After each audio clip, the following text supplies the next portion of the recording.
Não é isso que vai acontecer, né? Bom dia, senhoritas e senhoritas. Estamos iniciando a gravação da aula de hoje, né? E dando sequência ao nosso papo informal antes da gravação. Parece que 2020 vai acabar e pronto. Não, ainda tem muita incerteza, né? Como vai ser o ano que vem, né? Vai ter presencial, não vai? Vai continuar sendo à distância, né? Porque não tem vacina, né?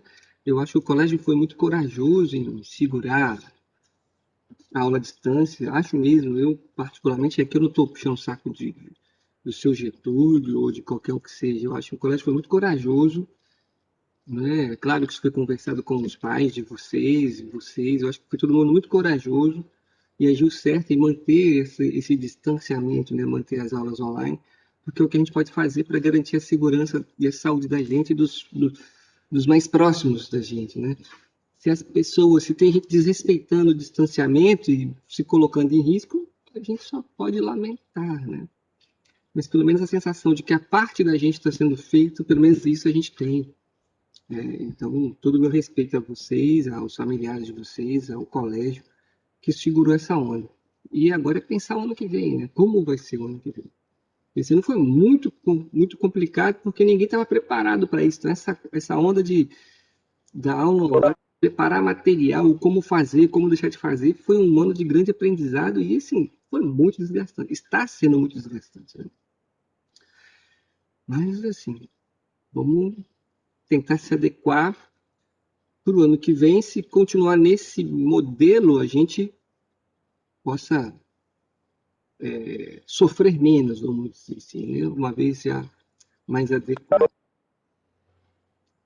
Bom, senhoritas e senhores, seguindo aqui a nossa discussão, ontem nós fechamos a discussão em relação à África e à Ásia, né? Aqui tem um mapinha semelhante ao que está cobrado na atividade de vocês, na apostila. Vamos ver esses dois textos aqui de exercício para a gente ir para os Estados Unidos. Eu estou com um pouquinho de refluxo, tu não repara não, vou ficar com esse pigarro aqui me incomodando o tempo inteiro. Sobre o imperialismo europeu no continente africano e seus reflexos até a atualidade, leia os textos seguintes. Texto 1. Nem o imperialismo, nem o colonialismo são simples atos de acumulação e aquisição. Ambos são sustentados e talvez impelidos por potentes formações ideológicas que incluem a noção de que certos territórios e povos precisam e imploram pela dominação, bem como formas de conhecimento filiadas à dominação. O vocabulário da cultura imperialista oitocentista clássica, ou seja, século XIX, está repleto de palavras e conceitos como raças servis ou inferiores, dependência, expansão e autoridade. Diz muito esse textinho para nós, né? Impelidos por potentes formações ideológicas. Que formações ideológicas? A ideia de que aquele povo clama, implora, necessita da dominação. Por que nós precisamos dominá-los? Porque eles são inferiores, eles dependem. Nós somos superiores. Então você constrói toda uma ideologia, todo um discurso que legitimará a dominação. Se você parar para ouvir os nossos dias, você vai se deparar com uma série de discursos ideológicos que legitimam a violência contra as minorias. Bandido bom é bandido morto, fez porque quis, estava procurando, se não quisesse, não tinha ido para a festa, estava na igreja, se não quisesse, não estava usando roupa curta. Já ouviram um discurso sobre esses? Né? São discursos de alto grau moralista, conservador ou de dominação, que legitimam toda e qualquer violência produzida contra a vítima. Ou seja, a gente trouxe uma discussão de América para o cotidiano, percebe? Para ouvir se você não repete esse discurso contra alguém ou algum grupo. Para pensar se você não reproduz isso. Ok? Nós não fazemos isso. Discussão de construção estrutural, né? Por isso, atentar para o comportamento, para o que a gente faz, o que a gente fala. O texto 2. Por favor, fiquem à vontade para se manifestar. Na África, a miséria é tão grande e o ponto de partida para o crescimento tão baixo que os avanços conseguidos até agora nem sempre parecem fazer diferença. Ou seja, a ausência de tudo não é tanto que, um pouquinho, que quando você começa a, parece que não é o bastante, porque não supre, né? Metade da população ao sul do Saara, mais de 300 milhões de pessoas, vivem em condições extremas de pobreza. Ou seja, subsiste com menos de $1 por dia. Pensa nisso. Essa é a má notícia. A péssima, ou seja, vai piorar, é que esse número permanece praticamente estável há 15 anos. Na maioria dos países africanos, o crescimento populacional supera com folga o do produto interno bruto, PIB. Isso significa que a economia cresce, mas a renda per capita continua baixa. O contraponto com o restante do mundo é arrasador. Por enquanto, a renda per capita na região cresceu 25%. No leste asiático, esse indicador aumentou 8 vezes nos últimos 45 anos. Faz uma conta básica aí, vocês que têm calculador, eu sou bom de matemática. O salário mínimo está quanto? Tá? Vamos botar R$ 1.000. R$ 1.000. Vamos botar R$ 1.000. R$ 1.000 por mês, 30 dias, dá quantos reais por dia? Divide aí. Fizeram a conta já? O cara ganha R$ 1.000 por mês. Enquanto ele vive por dia? Vocês estão ruins de conta, hein? Ninguém ainda? Vou ter que pegar a calculadora aqui? Ah, muito obrigado, Stefano. Então, por dia, o cara que ganha um salário mínimo, ele vive com R$ 33 por dia. Aí considere, Stefani, que esse cara que ganha esse salário mínimo, que ganha R$ 33 por dia, tem uma esposa e um filho. Ah, se eu te der todo dia R$ 33, você faz o que com ele? Possivelmente você gasta tudo com porcaria, né? Assim, junto, né? Pensa nisso. É uma conta simples. Fala, o cara ganha um salário mínimo. Tá. Quanto é que ele tem por dia para gastar? Todo dia ele tem que comer, beber, dormir. Se ele ficar doente, vai ter um problema. Higiene pessoal. É a conta. Ah, um salário. Ah, pelo menos ganha um salário. Tá bom, né? Graças a Deus. Tá bom. Com um salário mínimo, essa pessoa, sozinha, ganha R$ 33 por dia. Mas se ele tem esposa e filho, como é que fica essa conta aí? Do que essas pessoas têm que abrir mão? Bom, tem centenas de milhares de pessoas no Brasil que vivem com menos de um salário mínimo. Quando você fala em auxílio do governo de R$ 600, divide 30 por 6, divide esses R$ 600 por 30 para ver com quantos reais essa pessoa vive por dia. Aí você imagina o que essas pessoas estão comendo, botando na mesa. Pois é, 20, né? Pois essas pessoas estão comendo carne todo dia, carne de boi, né? Arroz, feijão, carne de boi, salada, o prato que o jornal mostra. Ah, tem que ter uma dieta saudável, tomar um bom café da manhã, uma alimentação saudável, arroz, feijão, legumes, verduras, com esse recurso diário.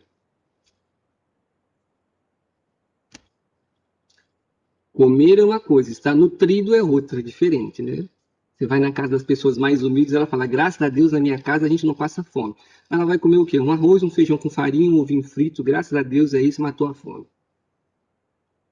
Isso conforta, mas não resolve o problema, né? Mas o conforto é maior do que pensar no problema, porque a perspectiva do poderia ser pior faz com que as pessoas se submetam a esse valor. Vê? Tá aí, gente. Bom, todo mundo fala, o cara vive com um salário mínimo, a pessoa vê, quanto você ganha por mês? 600. Quanto que ela vive por dia? Ela tem que dividir com os outros membros da família. Você tem uma noção da pobreza das pessoas, certo? Uma noção da pobreza das pessoas. É importante ligar para esses detalhezinhos assim. Faz a conta aí, quanto seu pai ganha por mês, divide por quanto ele pode gastar por dia, por quanto ele vive por dia, né? Vocês vão ter uma ideia. Aí você bota todos os custos, né? Ah, ganha X. Vamos tirar o dinheiro dos boletos, da escola, né? Os boletos. O quanto que sobra? É uma conta. Para você pensar se você está rasgando nota de 100, fingindo que está estudando, coisa desse tipo. É uma conta a ser feita. E nós estamos falando aqui de pessoas que vivem com menos de $1. Né? Menos de $1. $1 hoje no Brasil está aqui, R$ 5. Né?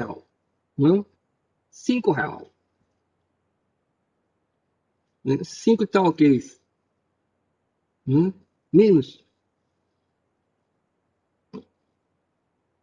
Ah, pelo menos tem o que comer. O que está comendo com esse dinheiro? É importante pensar nisso, certo? Então você tem uma leitura de legitimação da dominação e do impacto da dominação. Isso aqui é a legitimação da dominação europeia, os discursos ideológicos, né? E aqui embaixo você tem um impacto fruto dessa dominação. E essa condição de pobreza vai legitimar uma série de outros discursos ideológicos que vão legitimar a perpetuação da exploração pelas vias indiretas, naquelas formas de protetorado. Desculpa, gente. Não, tá ruim. Aquelas formas de protetorado que a gente listou nos slides. Né? Você vai botar lá um presidente, representante do povo, mas esse cara está diretamente ligado aos interesses dessas potências, até porque sem essas potências ele não vai enxergar meios, né? Porque tudo está ligado a esses interesses dessas potências. É difícil você quebrar isso. É difícil se libertar dessa dominação. É difícil romper esses vínculos que foram construídos. É muito difícil. Okay? Então, esses dois textinhos aqui para vocês pensarem sobre a dominação e quanto de discurso ideológico de dominação e legitimação de violência a gente não ouve e propaga. É importante pensar nisso. E quando eu digo isso, a gente não é para você se martirizar e pensar que você é a pior pessoa do mundo, não. A gente é ser humano que vive nesse mundo estrutural, bombardeado por esse tipo de discurso o tempo inteiro. Ok? Então é compreensível que você reproduza isso. Agora, não usa isso para justificar a picaretagem, né? A culpa não é minha, eu fui construído estruturalmente, então eu vou fazer discurso racista. Não, não é isso que eu estou dizendo. O que eu estou dizendo é possível você produzir discurso de caráter racista, machista, homofóbico, porque a gente vive num mundo forjado nisso. Então é possível que você reproduza esse tipo de discurso. Agora, é importante você perceber que produziu, e se você for uma pessoa que nega esse discurso, uma vez identificado o seu discurso, segregacionista, violento, você pense, né, em meios de não reproduzi-lo. Okay? Pense em meios de não reproduzi-lo. E esse discurso aqui de quanto uma pessoa ganha por mês, você dividir e ver quanto você ganha por dia, é importante para você pensar se é fácil, se é só querer. Né? A pessoa trabalha e ganha essa grana aí que você falou, um salário mínimo. Trabalha o dia inteiro para isso. Quando que essa pessoa vai conseguir parar, estudar, se preparar, transformar a realidade? Não é fácil. Não é fácil. Existem outros discursos que não cabem agora a nós. Mas vamos ver se a gente consegue produzir isso, fazer essa chamada até nesses últimos dias de aula. Os States, o imperialismo norte-americano, né? Veja só. Os motivos que levaram os colonos a buscar novos territórios foram a necessidade de novas áreas de pastagem, aumento populacional nas terras que formavam as primeiras 13 colônias, a chegada de novos imigrantes e a descoberta do ouro na região da Califórnia. Então, a primeira forma de imperialismo que nós estamos falando aqui dos Estados Unidos é dentro do próprio continente americano, em relação ao próprio, o que viria a ser Estados Unidos. É isso aqui, ó. Isso aqui eram antigas 13 colônias, né? Observa que os Estados Unidos é um país de tamanho continental que liga o Oceano Atlântico ao Oceano Pacífico. Ó. Aqui do lado, ó, aqui tá o Japão. Ó. Okay? Aqui está o Japão. Aqui está a Europa. Então, a primeira forma de dominação norte-americana é em direção ao oeste. Aqui eu gosto de escrever. Eu acho que é assim que escreve. Faroeste. É o faroeste. Né? Já viram o filme de faroeste? Gente, filmes de faroeste. Né? Filmes de faroeste, lá você torcendo pro gatilho mais rápido do oeste, John Wayne é velho, hein? Seu pai vai saber quando falar John Wayne, Charles Bronson.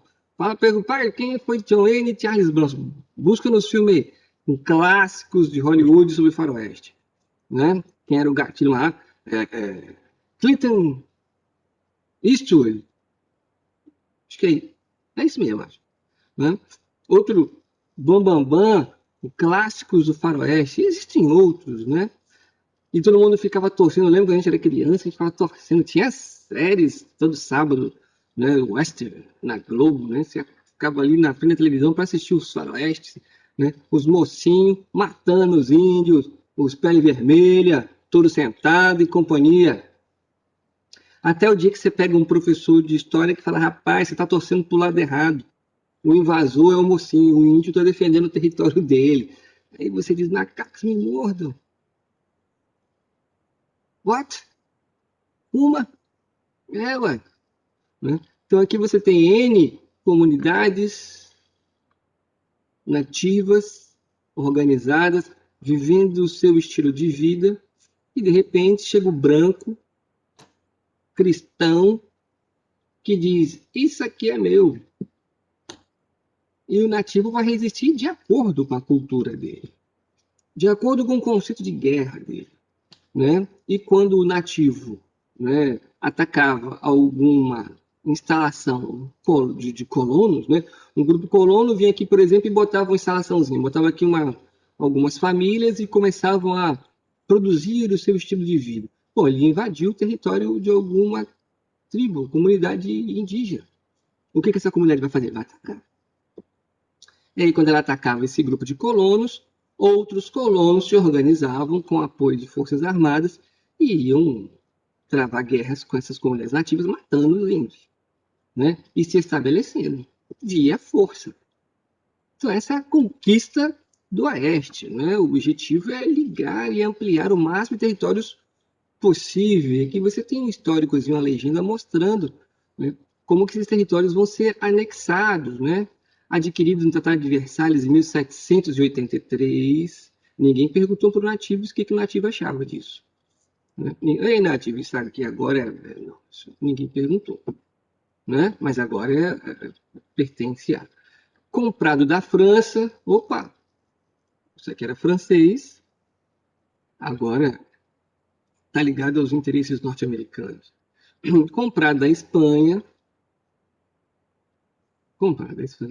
anexado em 1845, cedido pela Inglaterra em 1846, comprado do México em 1853, comprado da Rússia em 1867, está aqui, ó, o Alasca, né? E as antigas 13 colônias.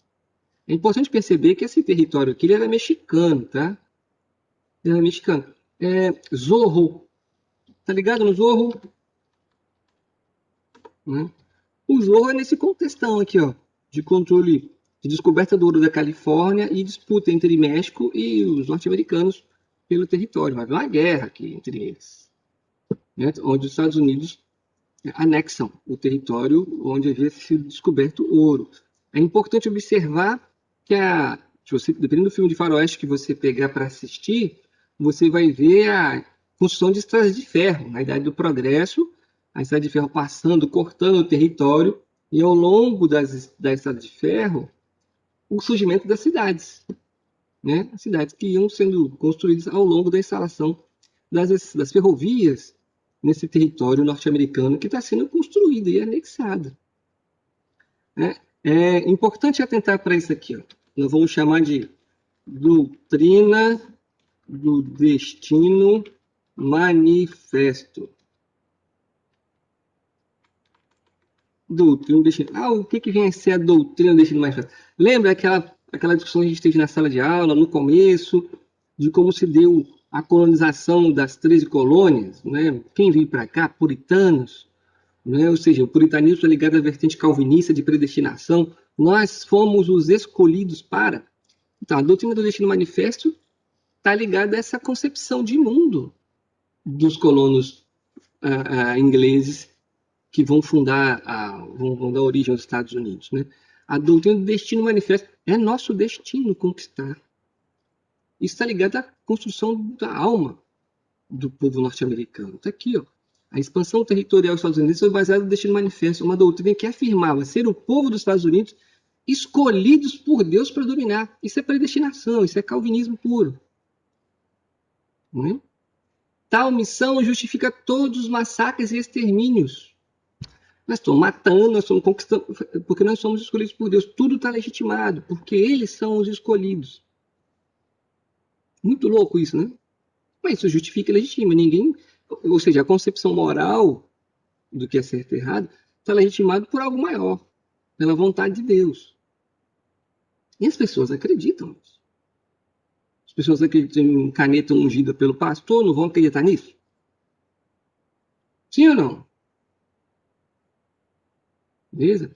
É importante observar que nós já tínhamos falado de uma outra doutrina antes dessa, né? A doutrina Monroe, né? Que vai defender o processo de América para os americanos. Então nós vamos ver algumas doutrinas defendidas pelos Estados Unidos, né? Nesse finalzinho de ano. Já foi falado da doutrina Monroe, agora a doutrina do destino manifesto. Se der tempo, a gente vai falar do Big Stick, entre outras, que são legitimações das ações norte-americanas em relação à conquista do seu território, na composição geográfica do que são os Estados Unidos hoje, e na legitimação da dominação direta ou indireta dos territórios da América Central e, por que não, da América do Sul. Então, houve uma série de doutrinas implementadas pelos Estados Unidos, baseadas no coração deles, que no coração norte-americano, eles acreditam nessa perspectiva de que eles foram os escolhidos para levar paz, levar democracia. Eles são os escolhidos, eles acreditam nisso. É muito importante perceber essa discussão, né? E se eles foram escolhidos por Deus para, tudo está legitimado. Tá? Tudo está legitimado. Perguntas? Está aqui, ó. Ó, que foto bonita. Né? Ó a propaganda. Olha a propaganda.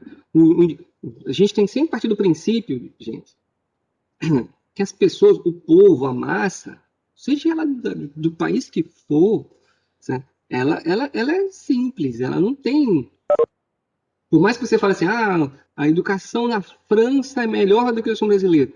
O operário de lá não está muito distante do operário daqui, no que diz respeito à compreensão de mundo. É claro que lá ele vai ter exemplos, modelos de luta, de resistência diferentes dos nossos. Né? Aqui a nossa resistência é sentar no sofá, assistir televisão e esperar um salvador. Como eu citei a França, lá eles têm uma história de revolução, de levante, é outro. Mas eu quero dizer que as estratégias de manipulação, né, de uso da metafísica, de Deus, do que quer que seja, para induzir o povo a abraçar esse projeto ou aquele, ela existe em qualquer lugar do mundo. Né? A justificativa de superioridade de um povo, de identificar inimigos, de identificar responsáveis pela sua desgraça, a sua pobreza é culpa do imigrante, a sua pobreza é culpa daquele grupo de pessoas que têm valores morais diferentes dos nossos. Então você aponta um monte de responsáveis, direciona a raiva das pessoas para aqueles grupos, né? E as pessoas se mobilizam. Né?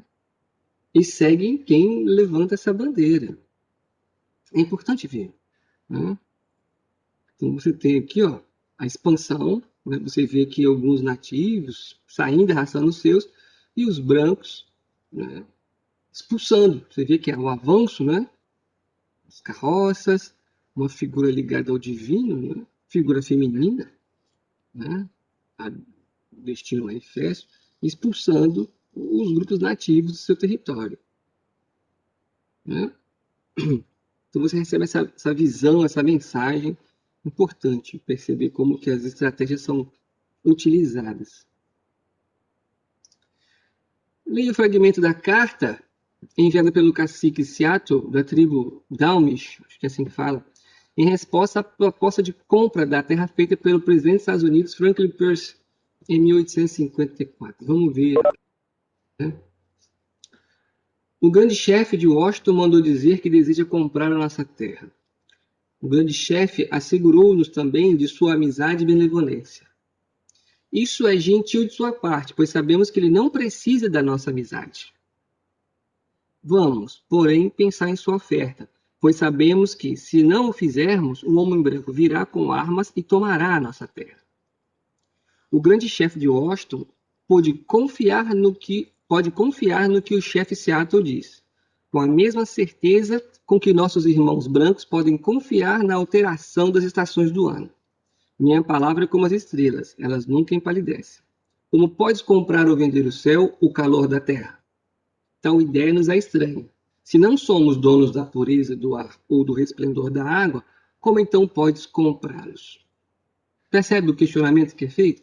Como assim você quer comprar a terra? A terra não tem preço. Não é? A terra não tem preço. E com certeza a terra, em perspectiva, ela será apropriada pelos norte-americanos. Né? Diversas estratégias serão tomadas. Eu já falei para vocês, por exemplo, você encaminhava uma tentativa de. Uma das estratégias, por exemplo, você encaminhava missionários. Eu já falei para vocês sobre missionários, né? Para tentar estabelecer uma relação de proximidade, uma comunicação imediata com as tribos, né? Alguns desses missionários eram movidos de boas intenções, né? Ele acredita na palavra da Bíblia, está lhe levando o que ele acredita ser a salvação para aquele grupo nativo. Mas muitos desses missionários estavam ali com o objetivo de observar comportamentos, práticas, fragilidades daqueles povos que seriam utilizados contra eles numa guerra futura. Muitos desses missionários levavam itens contaminados, cobertores utilizados por doentes de tuberculose, né? E davam esses cobertores contaminados com N doenças, né? Sob sinal de amizade à tribo, e a tribo morria, era uma guerra biológica, né? E a tribo morria, ou ficava enfraquecida, favorecendo e permitindo a conquista por parte do homem branco. Então, o histórico de dominação é marcado por intensa violência por parte dos homens brancos. E Hollywood cansou de passar filmes onde mostravam os grupos indígenas maus, né, ruins. Por que eles eram ruins? Porque eles atacavam as cabanas dos colonos norte-americanos, cristãos, e não poupavam ninguém. Matavam mulheres, crianças, escalpelavam, né, arrancavam o couro da cabeça. Isso pertencia à arte da guerra nativa. Mas do ponto de vista cristão europeu, aquilo era um absurdo. E a gente, assistindo aquilo na televisão, ficava com raiva do índio. Oh, matou as criancinhas e as mulheres. Nossa, mas por que arrancou o couro da cabeça? Mata ele, mata ele. A gente ficava assim, né? Torcendo pela vingança branca europeia em relação ao sanguinário nativo. A gente não entendia, né? É importante observar essas questões. Né? Vai dizer, se nunca.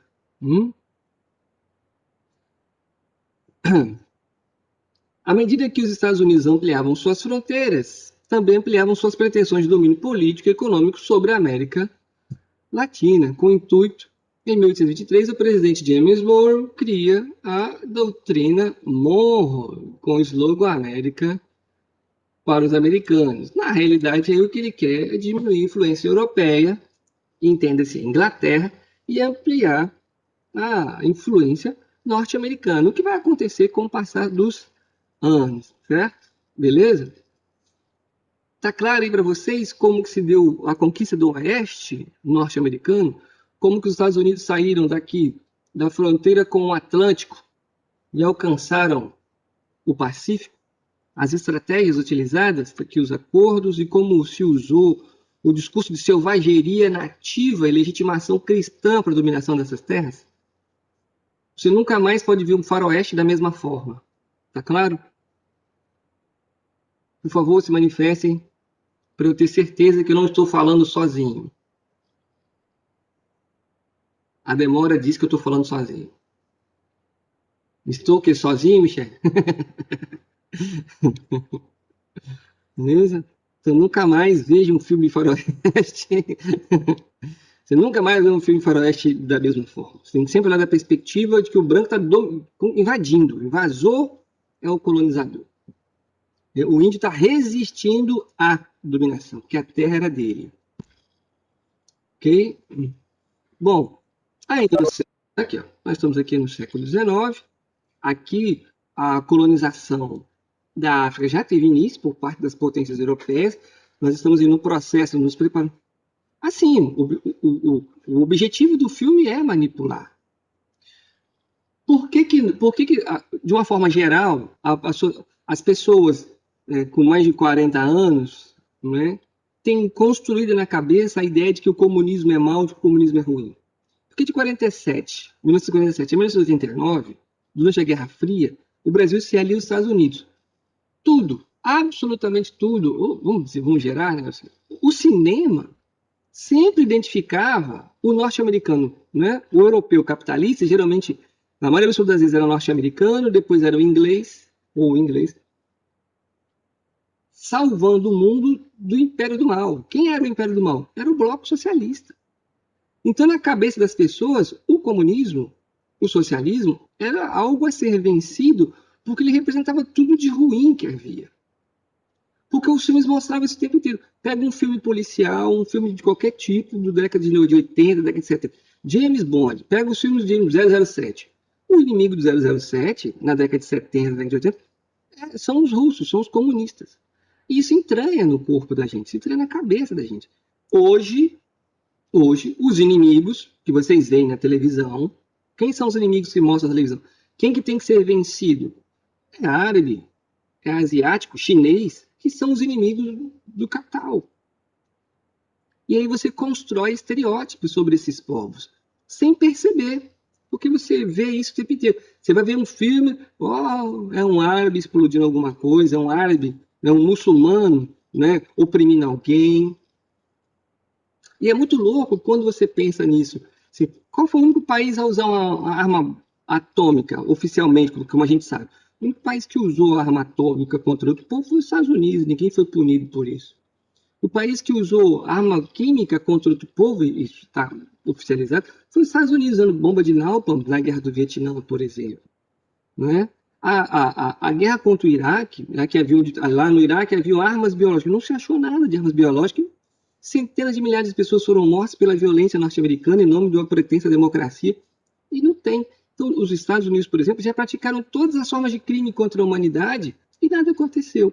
Por que nada aconteceu? Porque havia interesses econômicos ali. E as pessoas embarcam. Eu sempre repito isso, quando a gente assistia aos Jogos Olímpicos, Olimpíada, na década de 80, né, é o que eu me lembro mais, o povo do leste europeu sempre levava vantagem no que diz respeito à ginástica olímpica. Né? E o Galvão Bueno sempre narrava dizendo que eles eram frios, diferente do povo latino, que é apaixonado. Né? E a frieza do povo do leste europeu, né, sem emoção. Olha como é que descreve um povo. Um povo sem emoção, um povo frio, sem sentimentos. E isso favorecia na construção de um foco, de uma concentração para o desenvolvimento de uma atividade da ginástica olímpica, por exemplo. Né? Então você constrói ideais, né, de povos. E como a gente estuda pouco e mal, né, até porque é difícil ter acesso a determinadas informações, você compra esse pacote, essa figura de que o A é diferente do B, que B é melhor do que A, que C, que D. É por isso que eu digo para vocês sempre que eu posso. Receber uma informação a quem interessa, vamos tentar ouvir o outro lado. Se ficar ouvindo só um lado, você vai construir um estereótipo. Só que isso dá trabalho. É mais fácil pegar o fast food pronto e engolir. Né? Nós acreditamos o quê? Em kit gay, mamadeira de piroca, nós acreditamos que a Bolívia invadiu o Brasil, que a Cuba invadiu o Brasil, que a Venezuela. Nós acreditamos nisso tudo? Não acreditaram nisso tudo? Isso não foi divulgado? Quantas mentiras são divulgadas o tempo todo, você recebe, e as pessoas não acreditam, as pessoas não questionam isso. Será que isso é verdade? E as pessoas reproduzem. Ficou sabendo que está acontecendo isso. As pessoas não param para ver se é verdade. Só reproduzem. É assim que você constrói o imaginário. E essas pessoas estarão dispostas a ir pro pau, né? A brigar, a comprar briga, matar, por causa de algo que não tem sentido.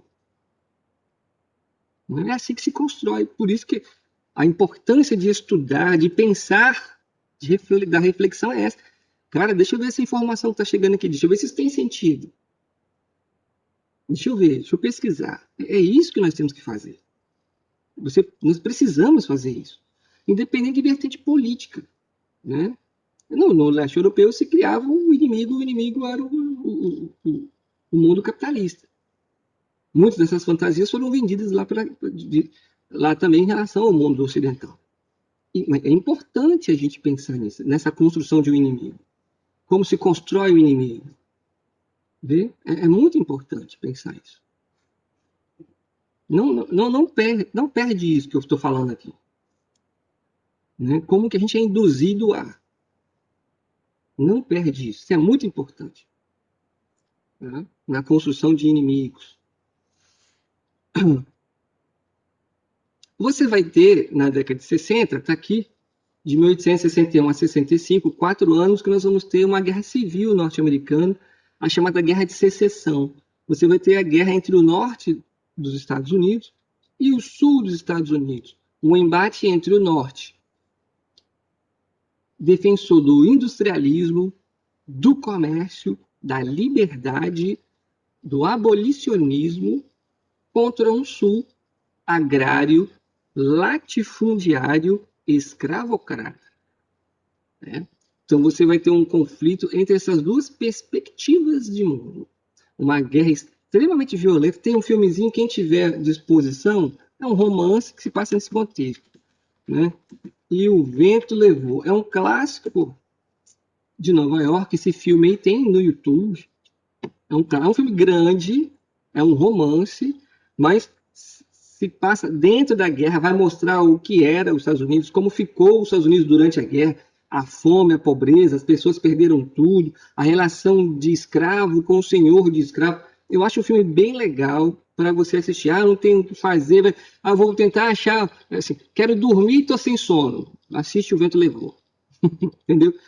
Quero dormir e estou sem sono. Mete lá O Vento Levou, né? Faz pipoca, chama o pai, a mãe, assiste o filme. Repito, é um filme antigo, né? É um filme antigo, grande, tem umas 2 horas e meia esse filme aí, é um romance, e o contexto é a Guerra de Secessão. Acho que vale a pena ver o filme, a hora que você estiver querendo dormir, estiver sem sono, marca lá, O Vento Levou, marca o filme, assiste O Vento Levou, chama o pai, a mãe, vamos ver O Vento Levou, e vai tomar até um susto. Como assim você quer ver O Vento Levou? Né? Assiste o filme. Vocês vão gostar. E aí você vai ter, né, as eleições norte-americanas, né, a vitória do Lincoln nas urnas, os sulistas temerosos pela perda da mão de obra escrava, porque ele defendia a abolição da escravatura, decidiram se separar da União e formar um país nominado Estados Confederados da América. Jefferson Davis, candidato derrotado, seria o presidente desse novo país. E aí tem início a Guerra de Secessão. Ou denominação dada ao conflito, teve início em 1861 e durou até 65, quando o Sul se rendeu. A estratégia de guerra dos Yankees, dominação dos nortistas, é interessante você ver isso. Desenho do Pernalonga, isso aparece direto, né? Os Yankees e os confederados. Quem são os Yankees? São os nortistas. Quem são os confederados? Os sulistas. Você ouvir esses termos agora, você já tem ideia. Yankee faz referência ao norte dos Estados Unidos, os confederados, aqueles que defendem os interesses do Sul. O Sul defende a manutenção da escravidão, a política agrária latifundiária, né? Enquanto o Norte defende uma política abolicionista, industrialista, baseada no comércio. Ok? A guerra vai acontecer aqui, ó, mais ou menos 600 mil mortos nesse conflito. Foi extremamente violento o conflito, né? Extremamente violento, que vai atingir a todas as pessoas no sul dos Estados Unidos. Ninguém estava livre do conflito, certo? Ninguém estava livre do conflito. Mas isso vai ser assunto para a nossa próxima aula, porque o tempo está fechando, faltam 3 minutos de acordo com o CIS.